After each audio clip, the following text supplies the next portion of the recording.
have, you know, just so he doesn't just have to guard no one. He can guard, or he needs to guard Randall defensively, and he can take a little bit of energy off defensively trying to guard Randall. I mean, it didn't work, but it was a good idea. Rebounding, uh, big thing because Mitchell Robinson out rebounding just couldn't get those rebounds, man. And I talk about them pushing it off a miss as well. When they miss, they usually get the rebound, so it was like, yeah, you can't really push at all. Um, when the Bucks kept getting rebounds and just kept going up with it. Bobby Portis feasted on the rebounds. Brooke Lopez, um, Giannis, they all feasted on the rebounds, and it was hard to really contend with them on that rebounding front. Uh, RJ Barrett nightmare shooting. It kind of shrunk the floor for this team. Um, it actively shrunk the floor. The Bucks weren't doing anything to shrink the floor. It just he shrunk the floor. For this team, and it was really hard to get buckets. Brunson still got his buckets, but it was just he was actively being a negative, and just it was the most glaring game I've seen of RJ being a negative.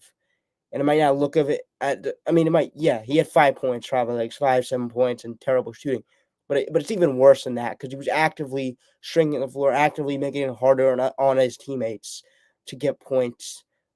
It just wasn't a good game for RJ today, in this afternoon.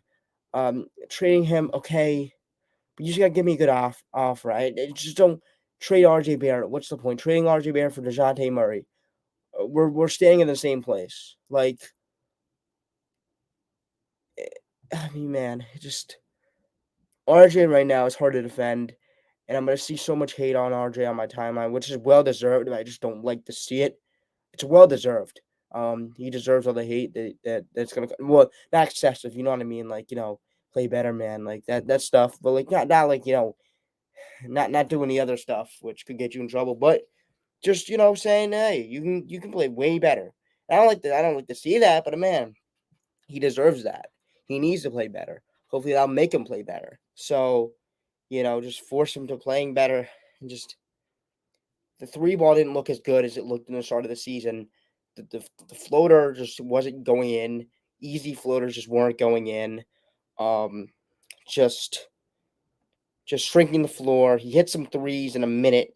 He had like a minute where he was just hitting shots, but then it was just besides that, it was just nothing.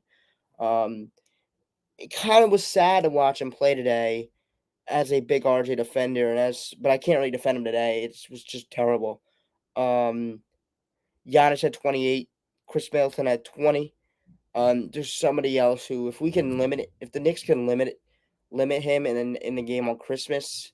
Also, one of the things that's very that you might be complaining about is Knicks playing the Bucks, Knicks play the Celtics. You play the people on your schedule, man. You play the people on your schedule.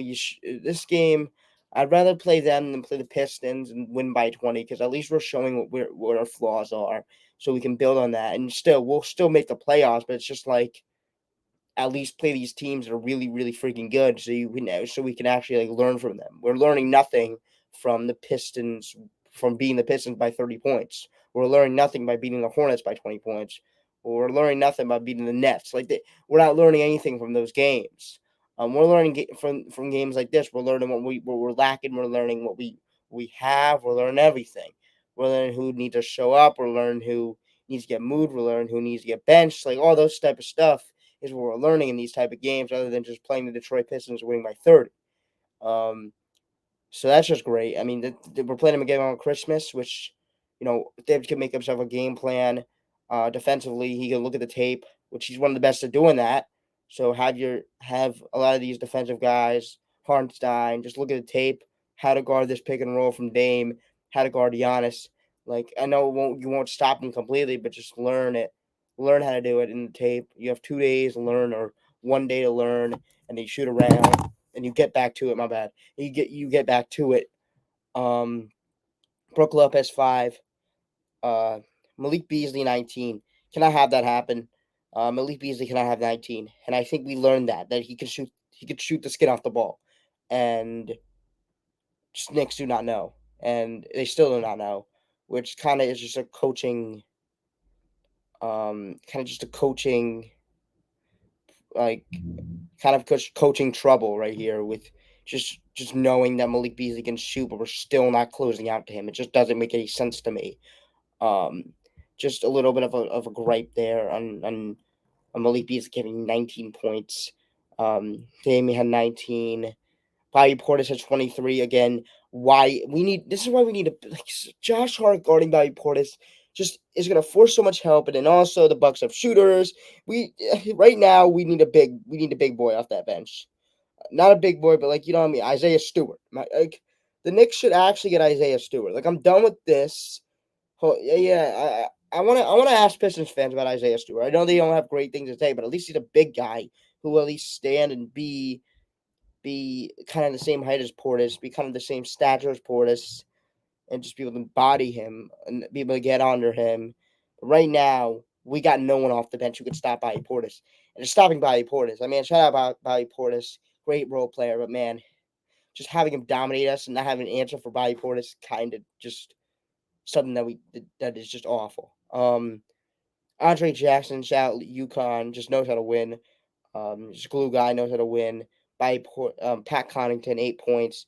Just has that kind of like knowing that like he can cut back to where he knows where the defense is. He can find holes in the defense. He just is that veteran who just knows where to go. RJ Barrett, 13 points. We talked about him already, and it's just actively bringing teammates down. Not mentally. I mean, just bringing teammates down, just shrinking the floor. Julius Randle, 26. He did all he could. I mean, he was playing a DPOY candidate. Try to help um, Brunson get back in this game. Hardenstein, 12 and 13. He's a consistent guy. He'll give you whatever you want, but just the fouls need to stop, and then that's it. Um, just Brunson gave you 36. DiVincenzo gave you 11. Taj Gibson gave you a 2. Hart gave you 2. Quigley gave you 7. Quentin Grimes gave you 2. So that's kind of the story of the game here. Quickly needs to be more effective. Hart needs to be more effective. Quentin Grimes needs to be more effective. And maybe, just maybe, he should get more minutes because it gives him more time to be effective. But, like, 15 minutes is fine. I mean, he could be effective defensively, but it just looked like his point of attack defense on Dame, which is awful today. I mean, compared to everybody else, yes, he played pretty good defense, but it just still was awful. His point of attack defense, and just regressing every single year, which makes no sense for a guy who's like 22 years old, 23 years old. Makes no sense. He's regressing every single year defensively. Um, but yeah, just that's the kind of thing. Kind of really the game. We have so much. We put so much pressure on Hart. We put so much pressure on Quickly to give us like. We put so much pressure on Quickly to give us 20 a night, which if Quickly gave us 20 this game, we would pretty much be in this game, but now we're sitting here losing. Now the Knicks are sitting, and they lost by 19 points, and Quickly only has 7 on the night, which kind of tell us what it tells us, that he's a very important piece of this team. And I think I hit everything in this game. Let's look at the stats summary. Let's look at the summary because this will tell us a lot. Field goals, the Knicks shot 8% less.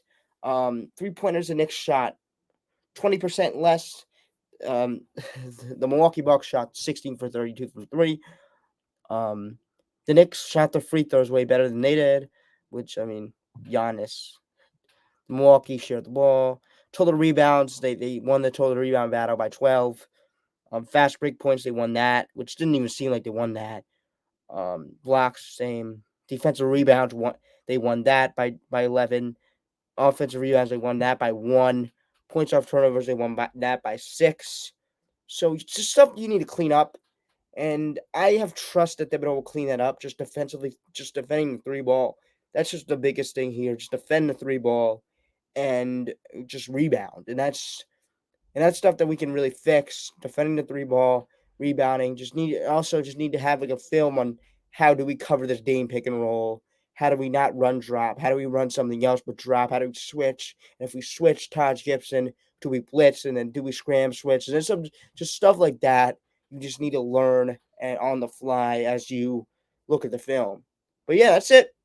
Just trying to be as optimistic as possible. Lost by 19 points. Some positives, some negatives, but more negatives than positives, of course, because you lose by 19 points. But yeah, that's it. See you next time, and peace out. Let's go Knicks, and hopefully we can get our revenge on Christmas Day. Give the Knicks fans a Christmas present.